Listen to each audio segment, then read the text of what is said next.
So for this problem, so we are going to find the electric field intensity at this point, P111. So ang point na to, yung 111 na yan, will serve as what we call the test charge. No, test charge, so gamit ang test charge na yan, kukunin natin yung magiging epekto po ng force due to these 4 charges that is equivalent to 3 nanocoulomb charge. No, ayan, 3 nanocoulomb yung kanilang value. So, apat po yan, pare-parehas po yung kanilang charge. Being located at these following coordinates. Ayan. As you can see naman, so meron pa tayong drawing dito. Okay? So, ngayon, pagdating po dun sa magiging direction ng electric field due to these 4 charges, no, dito sa P. So, dahil pare-parehas po silang positive, kasi sabi natin, pag test charge kasi, positive dapat yan. No? Tapos the rest, since wala naman pong nabanggit na negative yan, so assume natin na positive po yan. So, ibig sabihin, away from P, yung direction ng electric field. So, let's say, dito sa may P, because of P1, so, magiging ganito siya. So, tatawagin natin siyang E1. Then, because of this P2, or charge dito sa may P2, so, magiging pa ganun yung ating electric field naman. Okay, because of charge dito sa may P3, so magiging pa ganun naman siya. Tapos, dito sa may, because of the charge located at P4, so, ayan. And then, what we are going to do is, dahil isang electric field intensity lang po yung hinahanap natin, is we are going to sum up this 4 electric field. No? Pero bago yan, hanapin muna natin yung mga distances or displacement na kakailanganin natin sa pag-compute po ng electric field. Ayan. So, simulan natin dun sa pagitan po ng P1 at ng P.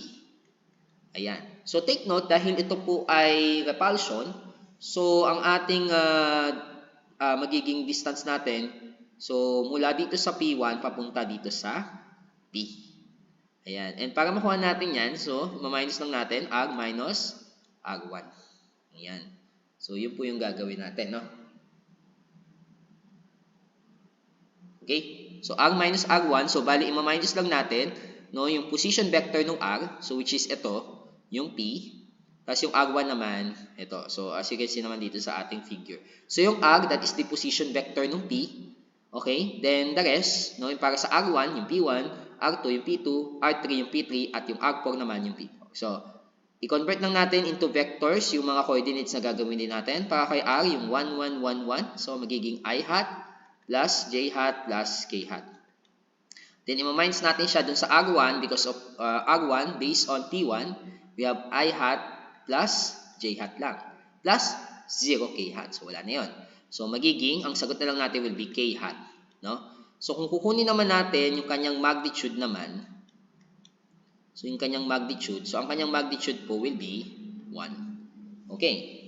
Next step is para naman dun sa P2, papuntang P. So, we have R, then minus R2. So, ganun lang gagawin natin ulit. Then minus, so, para dun sa P2, negative 1, 1, 0. So, you have negative I hat plus J hat. Ayan. So, which is, ang magiging resulta po is 2I hat plus K hat. Ayan.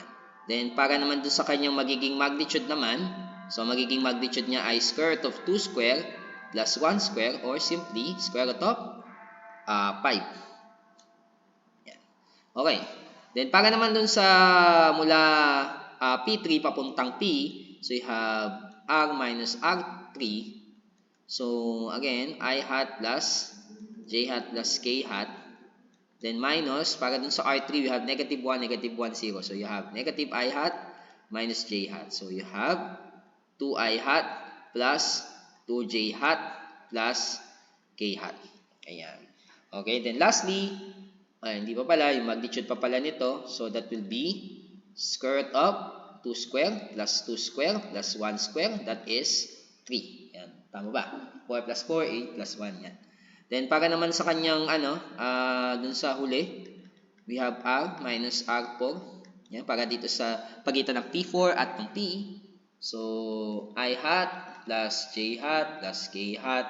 Then, minus. So, we have 1, negative 1, 0. I hat minus J hat. Yan. So, magiging, ano po yan? Magiging 2J hat plus K k hat. At para sa magnitude niya, yan.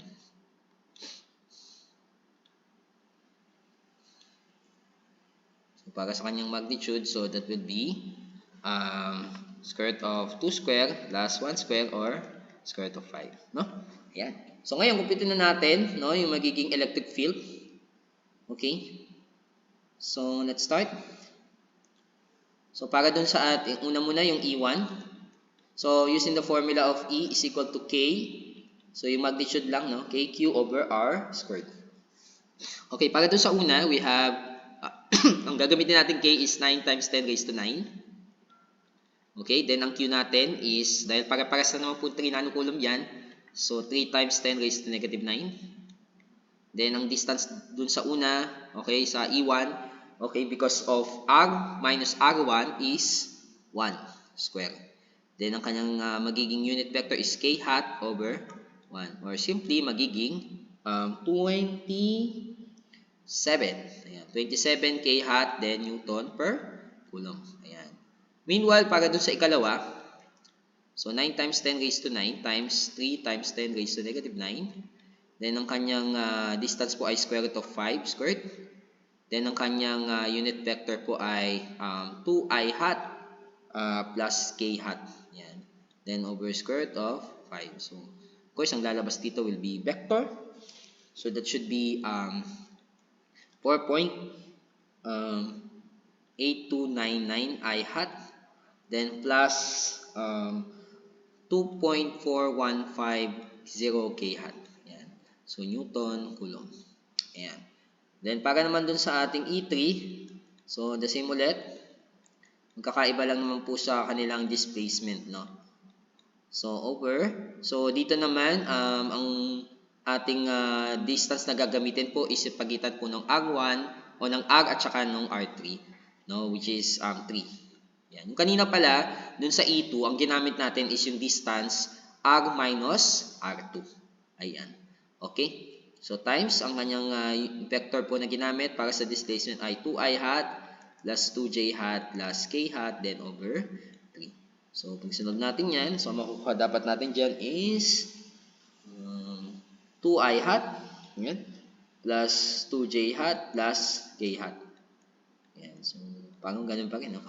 Anyway, kasi base dun sa naging computation. Okay, anyway, let's go now to E4. So, ang gagamitin natin ay yung distance R minus 4. Or R minus R4. Ayan, I mean. So, ito siya. So, the same pa rin yung, yung charge na ginamit natin dito. So, ang distance po para sa R minus R4 ay square root of 5.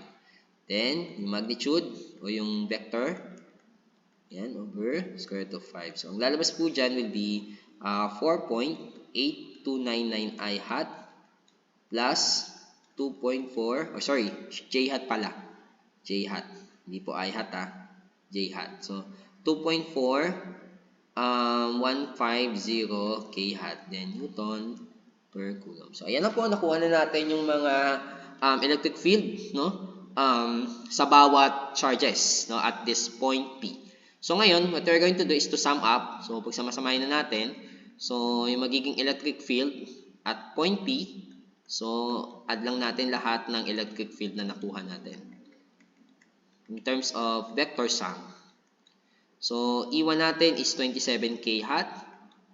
Plus, yung E2 naman is 4.8299 i hat plus 2.4150 k hat. Then, plus, okay, we have 2i hat plus 2j hat, then plus k hat. And then, lastly, we have 4.8299 i hat, or j hat rather, okay, plus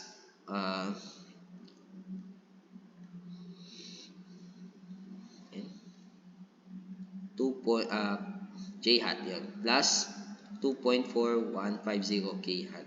So, pag pinag-add na natin yan, so in terms of vector, ito ang magiging electric field. So, pag-add lang natin to 4.8299 plus 2, so you have 6.8299 i hat. Tapos pag-add lang natin to 2. Nasan ba yung j hat? Okay, ito. 2 plus Again, 4.8299. So, which is, yan. Meanwhile, 27 plus 2.4150. So, magiging 29 plus 130 plus 2.4150. So, dapat magiging 32.83. Yan. K hat. No? So, if I'm not mistaken, i-check lang natin. Tama. So, 32.83. Ayan, K hat. So, ayun na siya. No?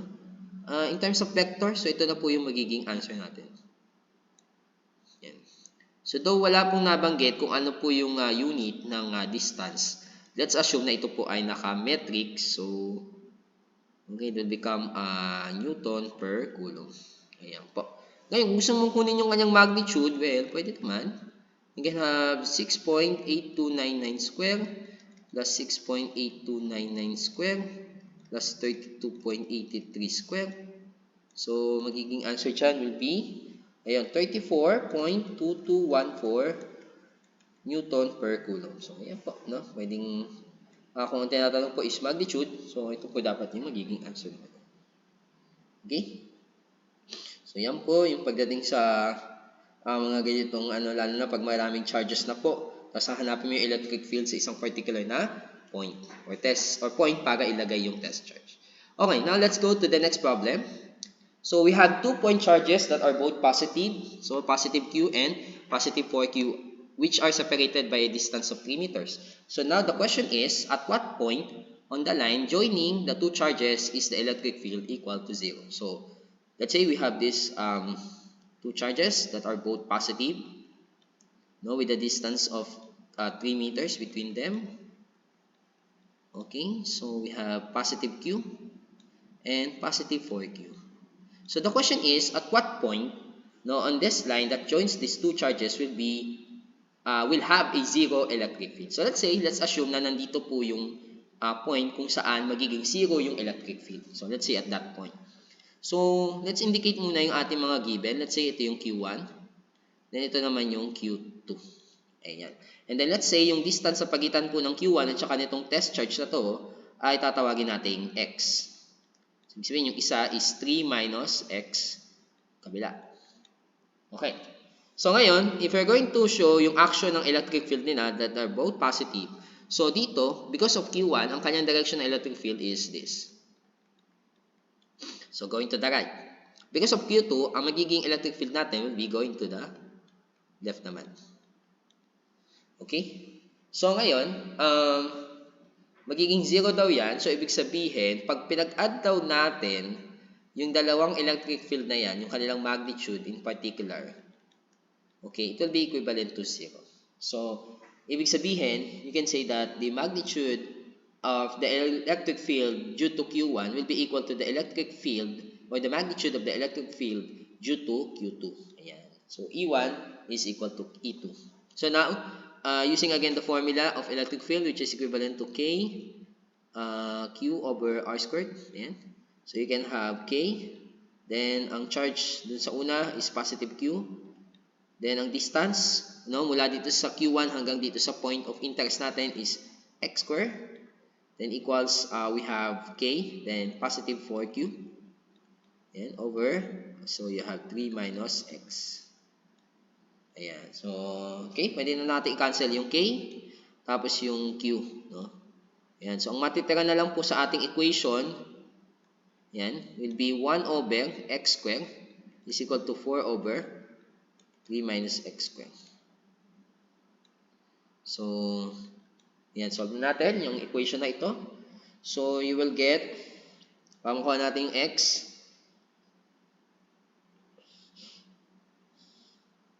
So, makuha dapat natin will be 1 meter.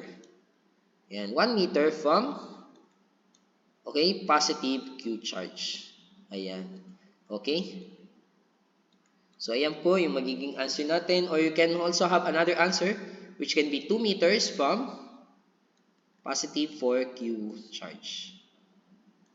Ayan. Okay? So, that will be the answer for this problem.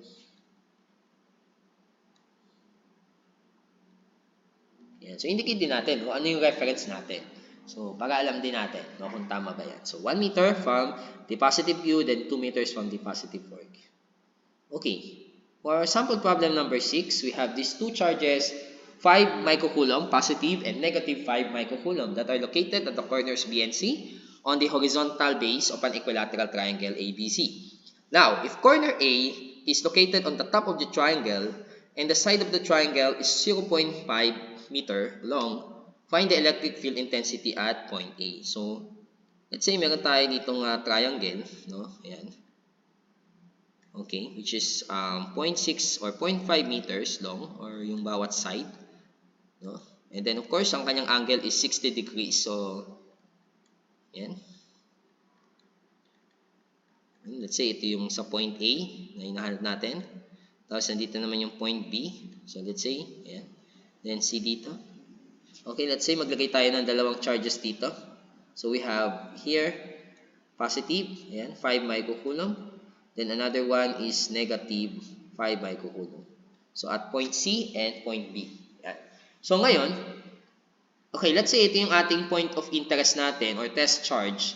So ano yung magiging action ng electric field because of these two charges? So ito, yung sa because of B, so ang magiging ano niya will be EAB.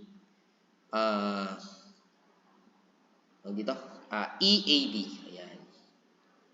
Electric field on A due to B. Ayan. Then itong isa, so dahil negative to, so again, no, pag positive yung ating source charge, ang direction po ng electric field is palayo mula dun sa source charge na yun. Meanwhile, kapag naman negative, so ang direction ng electric field will be, ayan, kapag ganun, so tatawagin natin siyang EAC. Ayan. Okay, so bali, kailangan natin makuha tong EAB at saka EAC. So again, pagsasamahin natin dahil meron tayong dalawang charges dito. Okay. So ngayon, pagdating naman dun sa kanilang displacement vector, so dito, we will have this one dahil repulsion to. So we have R tapos BA. Ayan. Dito naman, we also have another vector here, displacement vector, tatawagin natin siyang AC. Okay? So ngayon, titignan din natin itong sa RBA at RAC, no? So if you will take a look at this, so dun sa may RBA, so ganito yung kanyang direction. Ayan. Okay, pero dahil nasa equilateral triangle siya, so meron po siyang angle dito na 60 degrees. So ngayon, para malaman natin yung kanyang vector, so what we're going to do is to i-convert natin to into vectors, no, with two components, no. So para dun sa RBA natin, so since ang side naman ng bawat triangle natin is 0.5, so we can have 0.5 cosine, then 60 degrees I hat, then plus 0.5 sine 60 j hat. Ayan. So ang magiging RBA natin will be equivalent to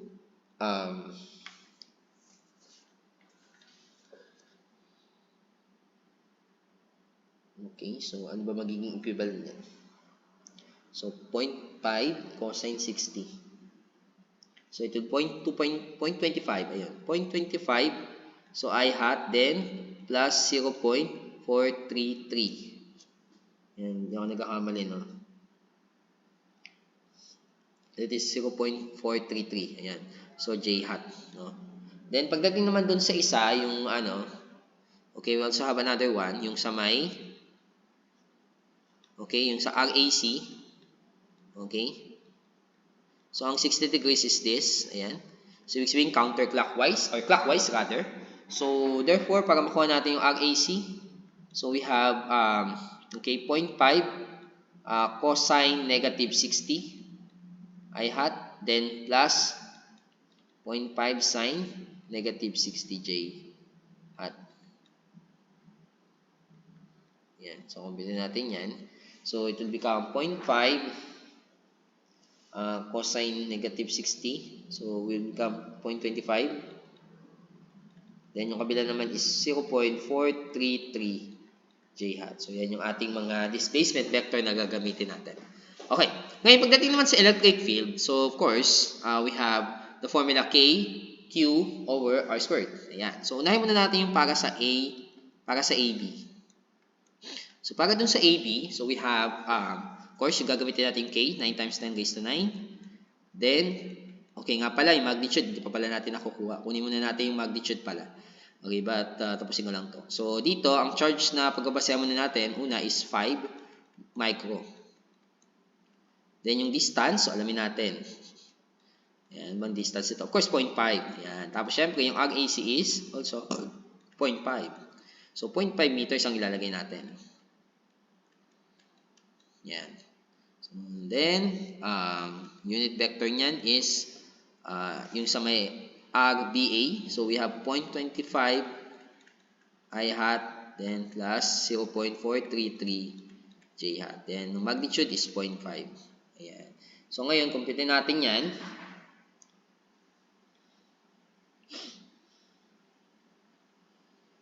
Yan. So, pag kinumpit natin yan, it become, ayan. So, 9 times 10 raised to 4 I hat. Then, yung kabila naman is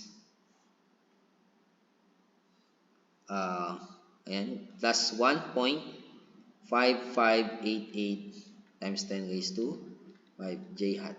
Ayan. Okay, then para naman doon sa isa, yung AC. So, 9 times 10 raised to 9. So, ang charge pa rin ito. Nag-iba lang po yung sign nung displacement vector dahil pababa siya, no? Okay? So, 0.25.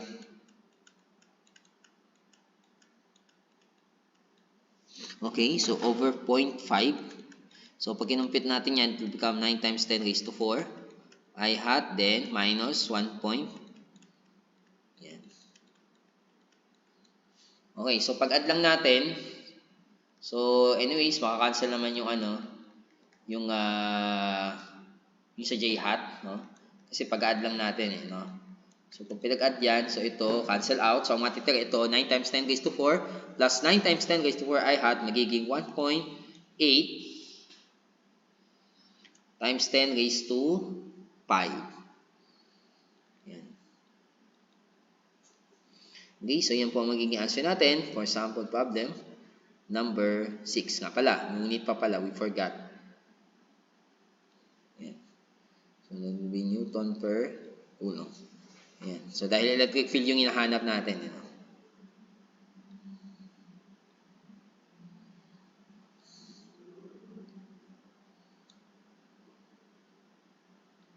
Okay?